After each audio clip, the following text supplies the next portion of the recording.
Welcome back to the Archive Key. Today we're unlocking a high society wedding scandal, a vanished bride, and a shocking transatlantic secret with Arthur Conan Doyle's elegant mystery, The Adventure of the Noble Bachelor. Don't forget to like, subscribe, and drop your theories in the comments. Enjoy the listen. The Adventure of the Noble Bachelor. The Lord St. Simon marriage and its curious termination have long ceased to be a subject of interest in those exalted circles in which the unfortunate bridegroom moves. Fresh scandals have eclipsed it, and their more piquant details have drawn the gossips away from this 4-year-old drama. As I have reason to believe, however, that the full facts have never been revealed to the general public, and as my friend Sherlock Holmes had a considerable share in clearing the matter up, I feel that no memoir of him would be complete without some little sketch of this remarkable episode. It was a few weeks before my own marriage, during the days when I was still sharing rooms with Holmes in Baker Street, that he came home from an afternoon stroll to find a letter on the table waiting for him. I had remained indoors all day, for the weather had taken a sudden turn to rain, with high autumnal winds, and the Jezero bullet which I had brought back in one of my limbs as a relic of my Afghan campaign throbbed with dull persistence. With my body in one easy chair and my legs upon another, I had surrounded myself with a cloud of newspapers until at last, saturated with the news of the day, I tossed them all aside and lay listless, watching the huge crest and monogram upon the envelope upon the table and wondering lazily who my friend's noble correspondent could be. "Here is a very fashionable epistle," I remarked as he entered. "Your morning letters, if I remember right, were from a fishmonger and a tide waiter." "Yes, my correspondence has certainly the charm of variety," he answered, smiling, "and the humbler are usually the more interesting. This looks like one of those unwelcome social summonses which call upon a man either to be bored or to lie." He broke the seal and glanced over the contents. "Oh, come, it may prove to be something of interest after all." "Not social, then?" "No, distinctly professional." "And from a noble client?" "One of the highest in England." "My dear fellow, I congratulate you. I assure you, Watson, without affectation, that the status of my client is a matter of less moment to me than the interest of his case. It is just possible, however, that also may not be wanting in this new investigation. You have been reading the papers diligently of late, have you not?" "It looks like it," said I ruefully, pointing to a huge bundle in the corner. "I have had nothing else to do." "It is fortunate, for you will perhaps be able to post me up. I read nothing except the criminal news and the agony column. The latter is always instructive. But if you have followed recent events so closely, you must have read about Lord St. Simon and his wedding." "Oh yes, with the deepest interest." "That is well. The letter which I hold in my hand is from Lord St. Simon. I will read it to you, and in return you must turn over these papers and let me have whatever bears upon the matter. This is what he says. "My dear Mr. Sherlock Holmes, Lord Backwater tells me that I may place implicit reliance upon your judgment and discretion. I have determined, therefore, to call upon you and to consult you in reference to the very painful event which has occurred in connection with my wedding. Mr. Lestrade of Scotland Yard is acting already in the matter, but he assures me that he sees no objection to your cooperation, and that he even thinks that it might be of some assistance. I will call at 4 o'clock in the afternoon, and should you have any other engagement at that time, I hope that you will postpone it, as this matter is of paramount importance. Yours faithfully." It is dated from Grosvenor Mansions, written with a quill pen, and the noble lord has had the misfortune to get a smear of ink upon the outer side of his right little finger, remarked Holmes as he folded up the epistle. "He says 4 o'clock. It is 3 now. He will be here in an hour. Then I have just time, with your assistance, to get clear upon the subject. Turn over those papers and arrange the extracts in their order of time while I take a glance as to who our client is." He picked a red-covered volume from a line of books of reference beside the mantelpiece. "Here he is," said he, sitting down and flattening it out upon his knee. "Lord Robert Walsingham de Vere St. Simon, second son of the Duke of Balmoral. Arms azure, 3 caltrops in chief over a fascicle. Born in 1846.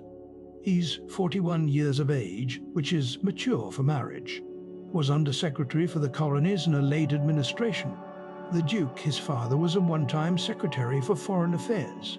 They inherit Plantagenet blood by direct descent, and Tudor on the distaff side. Well, there is nothing very instructive in all this. I think that I must turn to you, Watson, for something more solid." "I have very little difficulty in finding what I want," said I, "for the facts are quite recent, and the matter struck me as remarkable. I feared to refer them to you, however, as I knew that you had an inquiry on hand and that you disliked the intrusion of other matters." "Oh, you mean the little problem of the Grosvenor Square furniture van? That is quite geared up now. Sighed though. Indeed, it was obvious from the first. Pray give me the results of your newspaper selections."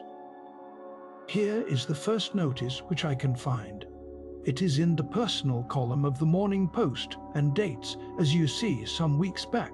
"A marriage has been arranged," it says, "and will, if rumour is correct, very shortly take place between Lord Robert St. Simon, second son of the Duke of Balmoral, and Miss Hattie Doran, the only daughter of Aloysius Doran, Esq. of San Francisco Calder, USA. That is all." "Terse and to the point," remarked Holmes, stretching his long, thin legs towards the fire. There was a paragraph amplifying this in one of the society papers of the same week. Here it is. "There will soon be a call for protection in the marriage market. For the present, free trade principle appears to tell heavily against our home product. One by one, the management of the noble houses of Great Britain is passing into the hands of our fair cousins from across the Atlantic. An important addition has been made during the last week to the list of the prizes which have been borne away by these charming invaders.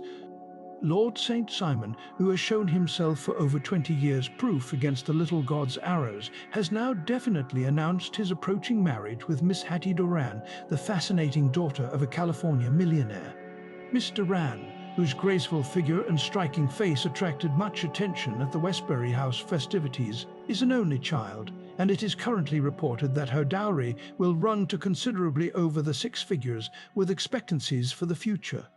As it is an open secret that the Duke of Balmoral has been compelled to sell his pictures within the last few years, and as Lord St. Simon has no property of his own save the small estate of Birchmoor, it is obvious that the Californian heiress is not the only gainer by an alliance which will enable her to make the easy and common transition from a Republican lady to a British peeress." "Anything else?" asked Holmes, yawning. "Oh yes, plenty. Then there is another note in the Morning Post to say that the marriage would be an absolutely quiet one, that it would be at St. George's, Hanover Square, that only half a dozen intimate friends would be invited, and that the party would return to the furnished house at Lancaster Gate which has been taken by Mr. Aloysius Doran. 2 days later, that is, on Wednesday last, there is a curt announcement that the wedding had taken place, and that the honeymoon would be passed at Lord Backwater's place, near Petersfield. Those are all the notices which appeared before the disappearance of the bride." "Before the what?" asked Holmes with a start. "The vanishing of the lady." "When did she vanish, then?" "At the wedding breakfast." "Indeed. This is more interesting than it promised to be. Quite dramatic, in fact." "Yes, it struck me as being a little out of the common. They often vanish before the ceremony, and occasionally during the honeymoon, but I cannot call to mind anything quite so prompt as this. Pray, let me have the details. I warn you that they are very incomplete. Perhaps we may make them less so." Such as they are set forth in a single article of a morning paper of yesterday, which I will read to you. It is headed "Singular Occurrence at a Fashionable Wedding." The family of Lord Robert St. Simon has been thrown into the greatest consternation by the strange and painful episodes which have taken place in connection with his wedding. The ceremony, as shortly announced in the papers of yesterday, occurred on the previous morning, but it is only now that it has been possible to confirm the strange rumours which have been so persistently floating about. In spite of the attempts of the friends to hush the matter up, so much public attention has now been drawn to it that no good purpose can be served by affecting to disregard what is a common subject for conversation. The ceremony, which was performed at St. George's, Hanover Square, was a very quiet one, no one being present save the father of the bride, Mr. Aloysius Doran, the Duchess of Balmoral, Lord Backwater, Lord Eustace and Lady Clara St. Simon, the younger brother and sister of the bridegroom, and Lady Alicia Whittington. The whole party proceeded afterwards to the house of Mr. Aloysius Doran at Lancaster Gate, where breakfast had been prepared. It appears that some little trouble was caused by a woman whose name has not been ascertained, who endeavoured to force her way into the house after the bridal party, alleging that she had some claim upon Lord St. Simon. It was only after a painful and prolonged scene that she was ejected by the butler and the footman. The bride, who had fortunately entered the house before this unpleasant interruption, had sat down to breakfast with the rest when she complained of a sudden indisposition and retired to her room, her prolonged absence having caused some comment. Her father followed her, but learned from her maid that she had only come up to her chamber for an instant, caught up an ulster and bonnet, and hurried down to the passage. One of the footmen declared that he had seen a lady leave the house thus apparelled, but had refused to credit that it was his mistress, believing her to be with the company. On ascertaining that his daughter had disappeared, Mr. Aloysius Doran, in conjunction with the bridegroom, instantly put themselves in communication with the police, and very energetic inquiries are being made which will probably result in a speedy clearing up of this very singular business. Up to a late hour last night, however, nothing had transpired as to the whereabouts of the missing lady.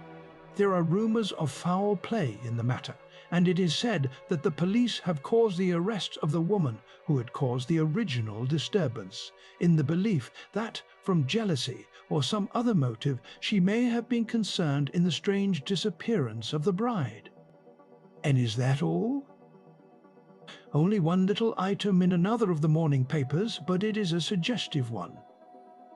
And it is that Miss Flora Miller, the lady who had caused the disturbance, has actually been arrested. It appears that she was formerly a danseuse at the Allegro, and that she has known the bridegroom for some years. There are no further particulars, and the whole case is in your hands now, so far as it has been set forth in the public press. And an exceedingly interesting case it appears to be. I would not have missed it for worlds. But there is a ring at the bell, Watson, and as the clock makes it a few minutes after 4, I have no doubt that this will prove to be our noble client. Do not dream of going, Watson, for I very much prefer having a witness, if only as a check to my own memory. Lord Robert St. Simon, announced our page boy, throwing open the door.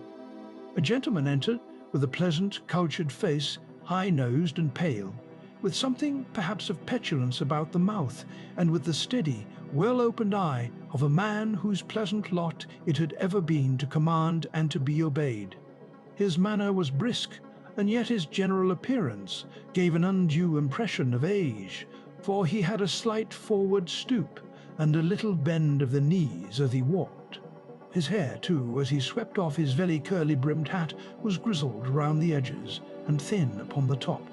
As to his dress, it was careful to the verge of foppishness, with high collar, black frock-coat, white waistcoat, yellow gloves, patent leather shoes, and light-coloured gaiters. He advanced slowly into the room, turning his head from left to right, and swinging in his right hand the cord which held his golden eyeglasses. "Good day, Lord St. Simon," said Holmes, rising and bowing. "Pray take the basket chair." This is my friend and colleague, Dr. Watson. Draw up a little to the fire, and we will talk this matter over. A most painful matter to me, as you can most readily imagine, Mr. Holmes.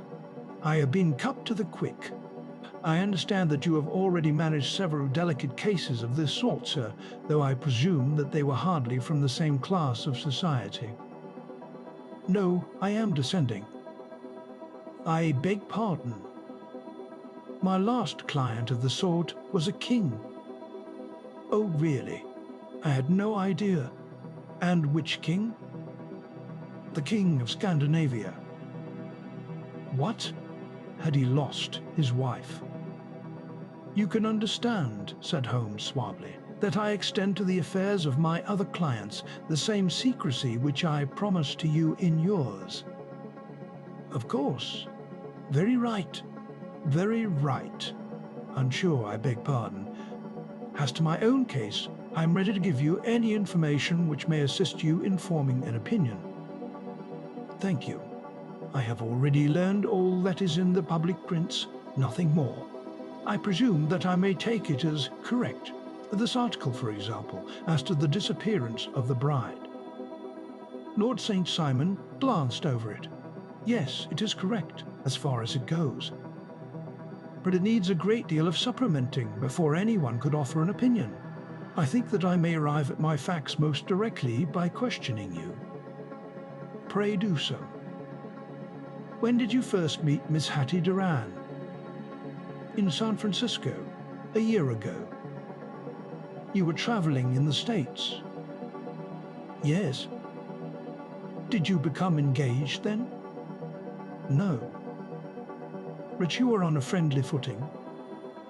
I was amused by her society, and she could see that I was amused. Her father is very rich. He is said to be the richest man on the Pacific slope. And how did he make his money? In mining. He had nothing a few years ago, and he struck gold, invested it, and came up by leaps and bounds. Now, what is your own impression as to the young lady's, your wife's, character?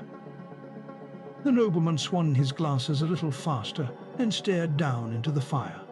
You see, Mr. Holmes, said he, my wife was 20 before her father became a rich man. During that time she ran free in a mining camp and wandered through woods or mountains, so that her education has come from nature rather than from the schoolmaster. She is what we call in England a tomboy, with a strong nature, wild and free, unfettered by any sort of traditions. She is impetuous, volcanic, I was about to say. She is swift in making up her mind and fearless in carrying out her resolutions.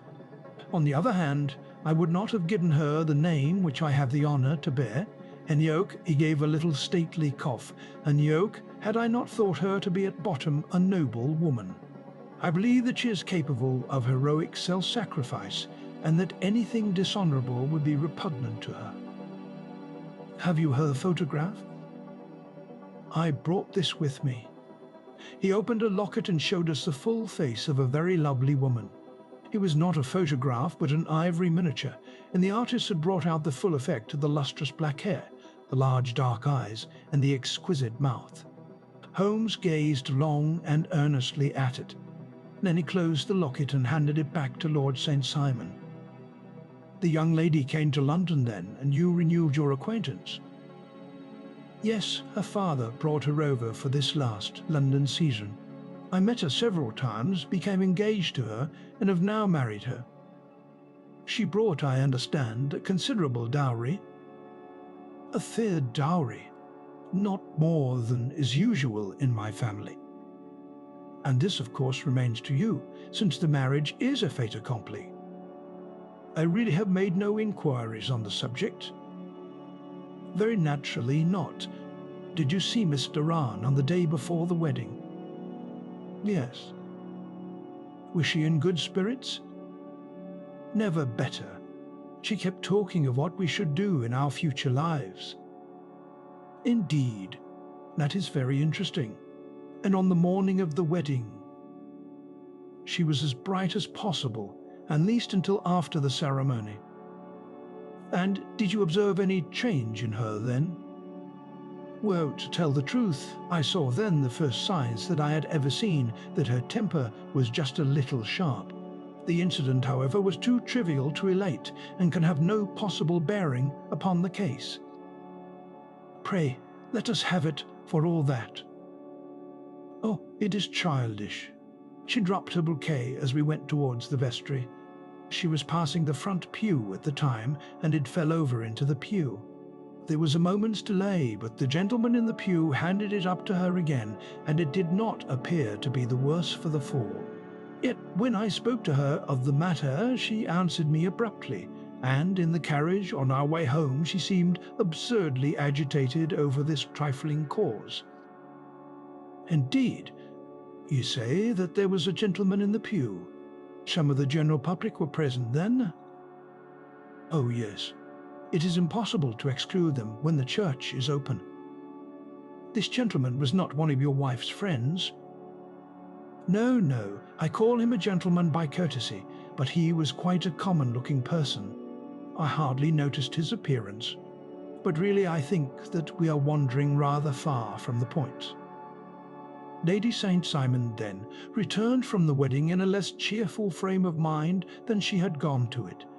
What did she do on re-entering her father's house? I saw her in conversation with her maid. And who is her maid? Alice is her name. She is an American and came from California with her. The confidential servant? A little too much so. It seemed to me that her mistress allowed her to take great liberties. Still, of course, in America they look upon these things in a different way. How long did she speak to this Alice? Oh, a few minutes. I had something else to think of. You did not overhear what they said. Lady St. Simon said something about jumping a claim. She was accustomed to use slang of the kind. I have no idea what she meant. American slang is very expressive sometimes. And what did your wife do when she finished speaking to her maid? She walked into the breakfast room. On your arm? No, alone. She was very independent in little matters like that. Then, after we had sat down for 10 minutes or so, she rose hurriedly, muttered some words of apology, and left the room. She never came back. But this maid, Alice, as I understand, deposes that she went to her room, covered her bride's dress with a long ulster, put on a bonnet, and went out. Quite so. And she was afterwards seen walking into Hyde Park in company with Flora Miller, a woman who is now in custody, and who had already made a disturbance at Mr. Durand's house that morning. Ah, yes. I should like a few particulars as to this young lady, and your relations to her. Lord St. Simon shrugged his shoulders and raised his eyebrows. We have been on a friendly footing for some years, I may say on a very friendly footing. She used to be at the Allegro. I have not treated her ungenerously, and she had no just cause of complaint against me, but you know what women are, Mr. Holmes. Flora was a dear little thing, but exceedingly hot-headed and devotedly attached to me. She wrote me dreadful letters when she heard that I was about to be married, and, to tell the truth, the reason why I had the marriage celebrated so quietly was that I feared lest there might be a scandal in the church. She came to Mr. Durand's door just after we returned, and she endeavoured to push her way in, uttering very abusive expressions towards my wife, and even threatening her, but I had foreseen the possibility of something of the sort, and I had 2 police fellows there in private clothes who soon pushed her out again. She was quiet when she saw that there was no good in making a row. Did your wife hear all this? No, thank goodness she did not. And she was seen walking with this very woman afterwards? Yes. That is what Mr. Lestrade of Scotland Yard looks upon as so serious. It is thought that Flora decoyed my wife out and laid some terrible trap for her. Well, it is a possible supposition. You think so too?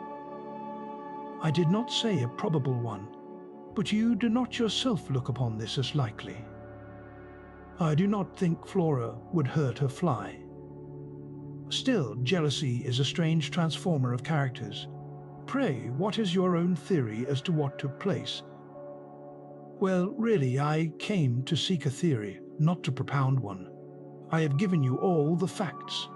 Since you ask me, however, I may say that it has occurred to me as possible that the excitement of this affair, the consciousness that she had made so immense a social stride, had the effect of causing some little nervous disturbance in my wife. In short, that she had become suddenly deranged. Well, really, when I consider that she has turned her back, I will not say upon me, but upon so much that many have aspired to without success, I can hardly explain it in any other fashion. Well, certainly, that is also a conceivable hypothesis, said Holmes, smiling. And now, Lord St. Simon, I think that I have nearly all my data. May I ask whether you were seated at the breakfast table so that you could see out of the window? We could see the other side of the road and the park. Quite so. Then I do not think that I need to detain you longer. I shall communicate with you. Should you be fortunate enough to solve this problem, said our client, rising. I have solved it. What was that? I say that I have solved it. Where, then, is my wife? That is a detail which I shall speedily supply. Lord St. Simon shook his head. I am afraid that it would take wiser heads than yours or mine, he remarked, and bowing in a stately, old-fashioned manner, he departed. It is very good of Lord St. Simon to honour my head by putting it on a level with his own, said Sherlock Holmes, laughing. I think that I shall have a whisky and soda and a cigar after all this cross-questioning. I had formed my conclusions as to the case before our client came into the room. My dear Holmes, I have notes of several similar cases, though none, as I remarked before, which were quite as prompt. My whole examination served to turn my conjecture into a certainty. Circumstantial evidence is occasionally very convincing, as when you find a trout in the milk, to quote Thoreau's example. But I have heard all that you have heard. Without, however, the knowledge of pre-existing cases which serves me so well. There was a parallel instance in Aberdeen some years back, and something on very much the same lines at Munich the year after the Franco-Prussian War. It is one of these cases, but hello, here is Lestrade. Good afternoon, Lestrade.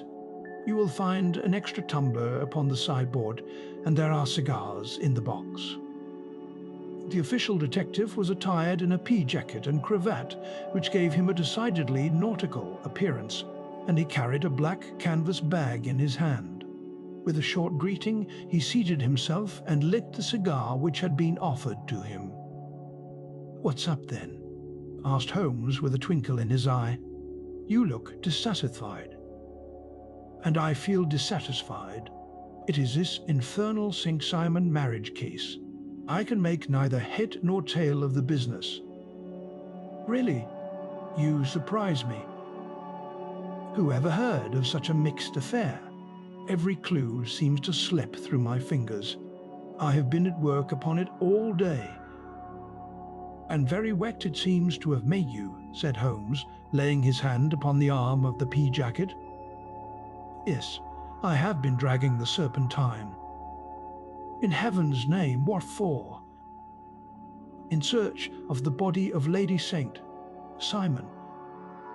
Sherlock Holmes leaned back in his chair and laughed heartily. "Have you dragged the basin of Trafalgar Square fountain?" he asked. "Why? What do you mean?" "Because you have just as good a chance of finding this lady in the one as in the other."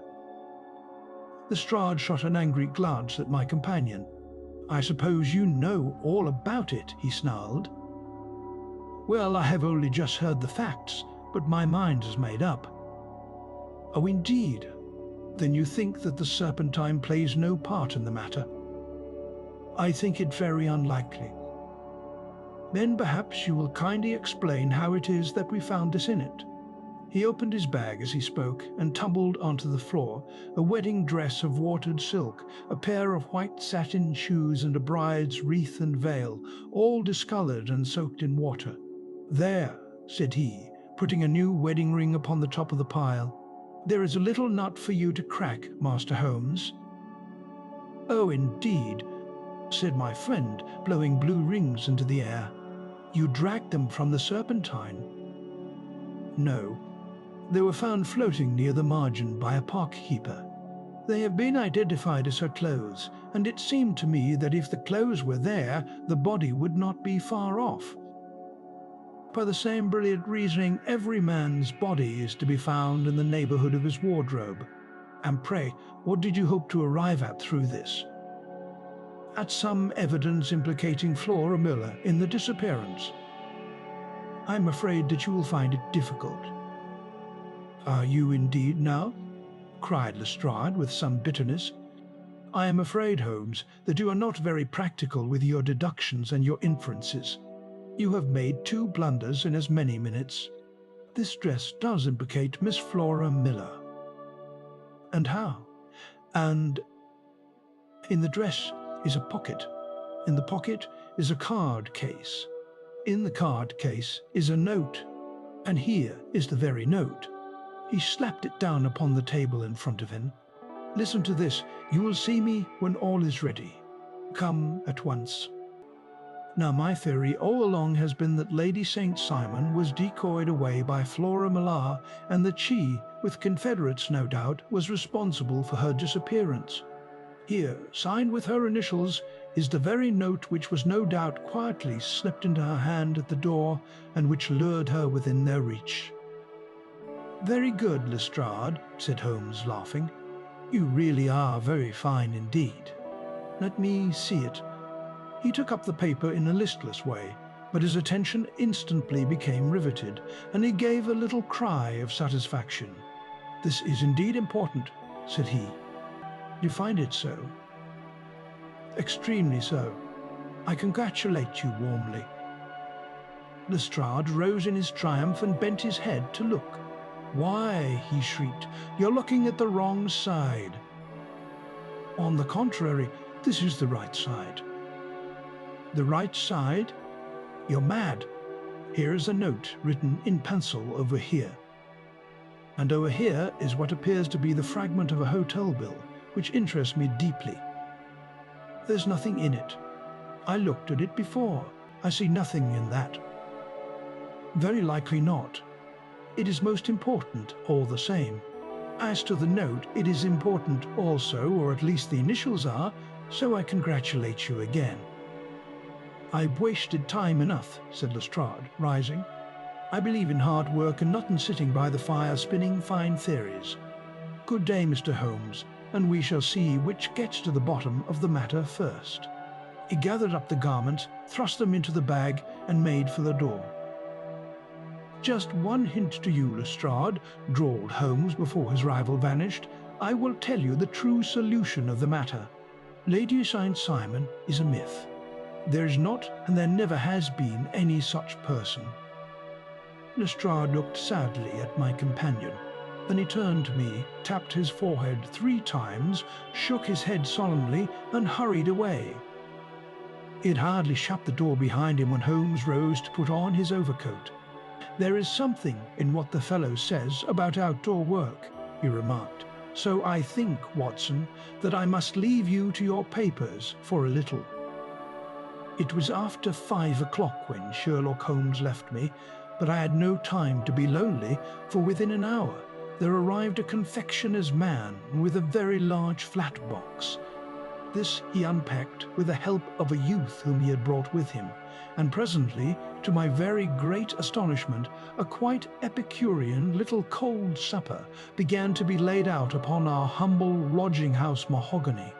There were a couple of brace of cold woodcock, a pheasant, a pâté de foie gras pie, with a group of ancient and cobwebby bottles. Having laid out all these luxuries, my 2 visitors vanished away, like the genii of the Arabian Nights, with no explanation save that the things had been paid for and were ordered to this address. Just before 9 o'clock, Sherlock Holmes stepped briskly into the room. His features were gravely set, but there was a light in his eye which made me think that he had not been disappointed in his conclusions. "They have laid the supper, then," he said, rubbing his hands. "You seem to expect company. They have laid for 5. "Yes, I fancy we may have some company dropping in," said he. "I am surprised that Lord St. Simon has not already arrived. I fancy that I hear his step now upon the stairs."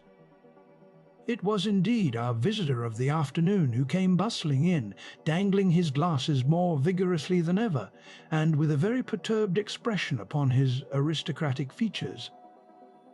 "My messenger reached you, then?" asked Holmes. "Yes, and I confess that the contents startled me beyond measure. Have you good authority for what you say?" "The best possible." Lord St. Simon sank into a chair and passed his hand over his forehead. "What will the Duke say," he murmured, "when he hears that one of the family has been subjected to such humiliation?" "It is the purest accident. I cannot allow that there is any humiliation." "Ah, you look on these things from another standpoint." "I fail to see that anyone is to blame. I can hardly see how the lady could have acted otherwise, though her abrupt method of doing it was undoubtedly to be regretted. Having no mother, she had no one to advise her at such a crisis." "It was a slight, sir, a public slight," said Lord St. Simon, tapping his fingers upon the table. "You must make allowance for this poor girl placed in so unprecedented a position." "I will make no allowance. I am very angry indeed, and I have been shamefully used." "I think that I heard a ring," said Holmes. "Yes, there are steps on the landing. If I cannot persuade you to take a lenient view of the matter, Lord St. Simon, I have brought an advocate here who may be more successful." He opened the door and ushered in a lady and gentleman. "Lord St. Simon," said he, "allow me to introduce you to Mr. and Mrs. Francis Hay Moulton. The lady, I think, you have already met." At the sight of these newcomers, our client had sprung from his seat and stood very erect, with his eyes cast down and his hand thrust into the breast of his frock-coat, a picture of offended dignity. The lady had taken a quick step forward and had held out her hand to him, but he still refused to raise his eyes. It was as well for his resolution, perhaps, for her pleading face was one which it was hard to resist. "You're angry, Robert," said she. "Well, I guess you have every cause to be." "Pray make no apology to me," said Lord St. Simon bitterly.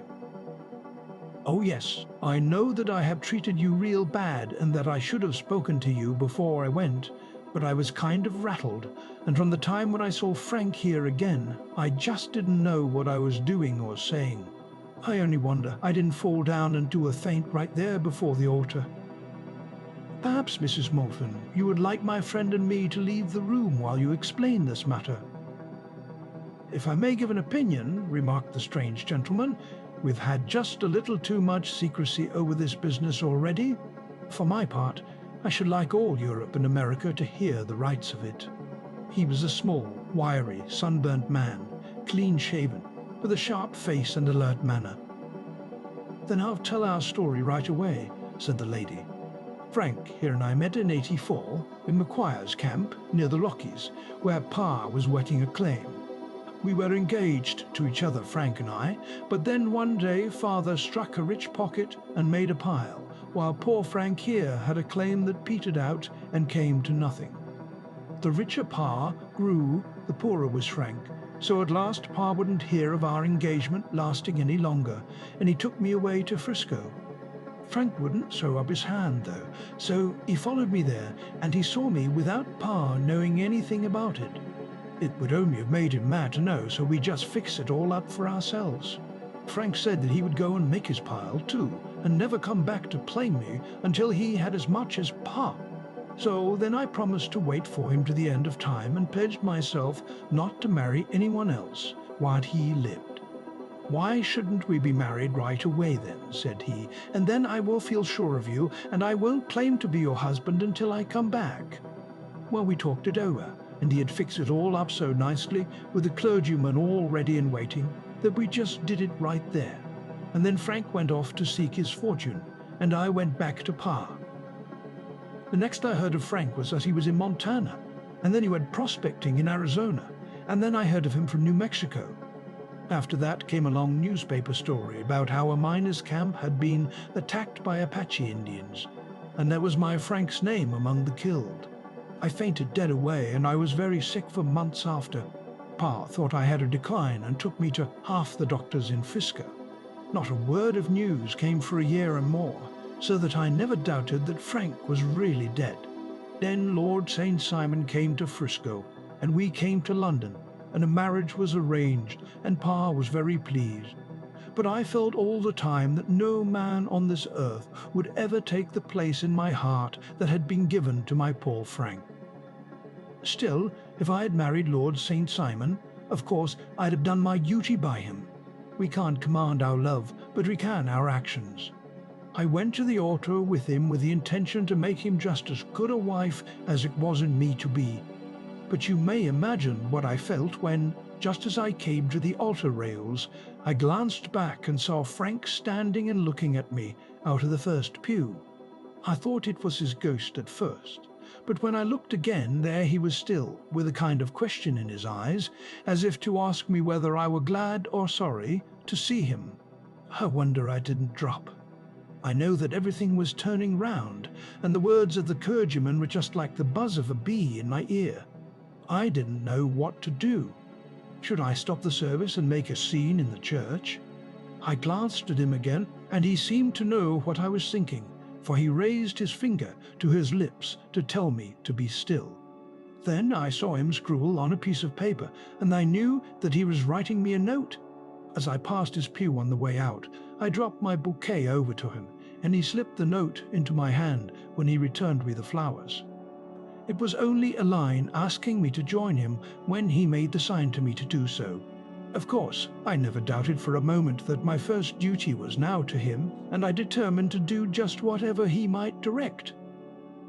When I got back, I told my maid, who had known him in California and had always been his friend. I ordered her to say nothing, but to get a few things packed and my ulster ready.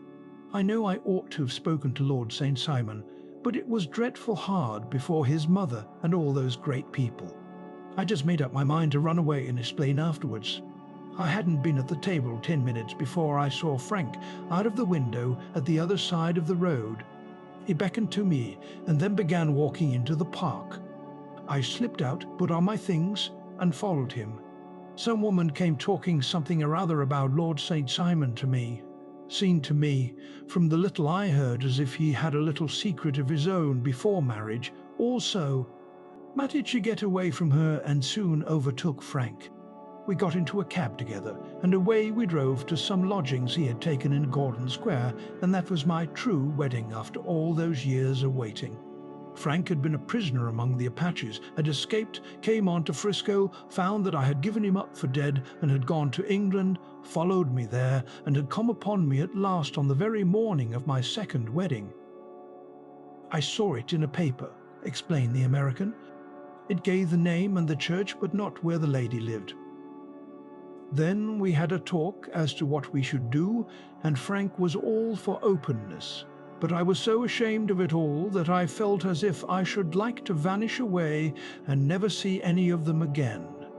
And Stitt sending a line to Pa, perhaps to show him that I was alive. It was awful to me to think of all those lords and ladies sitting round that breakfast table and waiting for me to come back. So Frank took my wedding clothes and things and made a bundle of them so that I should not be traced, and dropped them away somewhere where no one could find them. It is likely that we should have gone on to Paris tomorrow, only that this good gentleman, Mr. Holmes, came round to us this evening, though how he found us is more than I can think, and he showed us very clearly and kindly that I was wrong and that Frank was right, and that we should be putting ourselves in the wrong if we were so secret. Then he offered to give us a chance of talking to Lord St. Simon alone, and so we came right away round to his rooms at once. Now, Robert, you have heard it all, and I am very sorry if I have given you pain. and I hope that you do not think very meanly of me." Lord St. Simon had by no means relaxed his rigid attitude, but had listened with a frowning brow and a compressed lip to this long narrative. "Excuse me," he said, "but it is not my custom to discuss my most intimate personal affairs in this public manner." "Then you won't forgive me? You won't shake hands before I go?" "Oh, certainly, if it would give you any pleasure." He put out his hand and coldly grasped that which she extended to him. "I had hoped," suggested Holmes, "that you would have joined us in a friendly supper." "I think that there you ask a little too much," responded his lordship. "I may be forced to acquiesce in these recent developments, but I can hardly be expected to make merry over them. I think that with your permission I will now wish you all a very good night." He included us all in a sweeping bow and stalked out of the room. "Then I trust that you at least will honour me with your company," said Sherlock Holmes. "It is always a joy to meet an American, Mr. Moulton, for I am one of those who believe that the folly of a monarch and the blundering of a minister in far-gone years will not prevent our children from being some day citizens of the same world-wide country under a flag which shall be a quartering of the Union Jack with the stars and stripes." "The case has been an interesting one," remarked Holmes when our visitors had left us, "because it served to show very clearly how simple the explanation may be of an affair which at first sight seems to be almost inexplicable. Nothing could be more natural than the sequence of events as narrated by this lady, and nothing stranger than the result when viewed, for instance, by Mr. Lestrade of Scotland Yard." "You are not yourself at fault at all, then?" "From the first, two facts were very obvious to me. The one that the lady had been quite willing to undergo the wedding ceremony, the other that she had repented of it within a few minutes of returning home. Obviously something had occurred during the morning then to cause her to change her mind. What could that something be? She could not have spoken to anyone when she was out, for she had been in the company of the bridegroom. Had she seen someone then? If she had, it must be someone from America, because she had spent so short a time in this country that she could hardly have allowed anyone to acquire so deep an influence over her that the mere sight of him would induce her to change her plans so completely. You see, we have already arrived by a process of exclusion at the idea that she might have seen an American. Then who could this American be, and why should he possess so much influence over her? It might be a lover, it might be a husband. Her young womanhood had, I knew, been spent in rough scenes and under strange conditions. So far I had got before I ever heard Lord St. Simon's narrative, when he told us of a man in a pew, of the change in the bride's manner, of so transparent a device for obtaining a note as the dropping of a bouquet, of her resort to her confidential maid, and of her very significant allusion to claim jumping, which in miners' parlance means taking possession of that which another person has a prior claim. To Hunter Thumper de Forsach, the whole situation became absolutely clear. She had gone off with a man, and the man was either a lover or was a previous husband. The chances being in favour of the latter. And how in the world did you find them? It might have been difficult, but friend Lestrade held information in his hands the value of which he did not himself know. The initials were, of course, of the highest importance, but more valuable still was it to know that within a week he had settled his bill at one of the most select London hotels. How did you deduce the select? By the select prices. 8 shillings for a bed and 8 pence for a glass of sherry pointed to one of the most expensive hotels. There are not many in London which charge at that rate. In the second one, which I visited in Northumberland Avenue, I learned by an inspection of the book that Francis H. Moulton, an American gentleman, had left only the day before, and on looking over the entries against him, I came upon the very items which I had seen in the duplicate bill. His letters were to be forwarded to 226 Gordon Square, So thither I travelled, and being fortunate enough to find the loving couple at home, I ventured to give them some paternal advice and to point out to them that it would be better in every way that they should make their position a little clearer both to the general public and to Lord St. Simon in particular. I invited them to meet him here, and, as you see, I made him keep the appointment. But with no very good result, I remarked. His conduct was certainly not very gracious. "Ah, Watson," said Holmes, smiling, "perhaps you would not be very gracious either, if, after all the trouble of wooing and wedding, you found yourself deprived in an instant of wife and a fortune. I think that we may judge Lord St. Simon very mercifully, and thank our stars that we are never likely to find ourselves in the same position. Draw your chair up and hand me my violin, for the only problem we have still to solve is how to while away these bleak autumnal evenings." The end.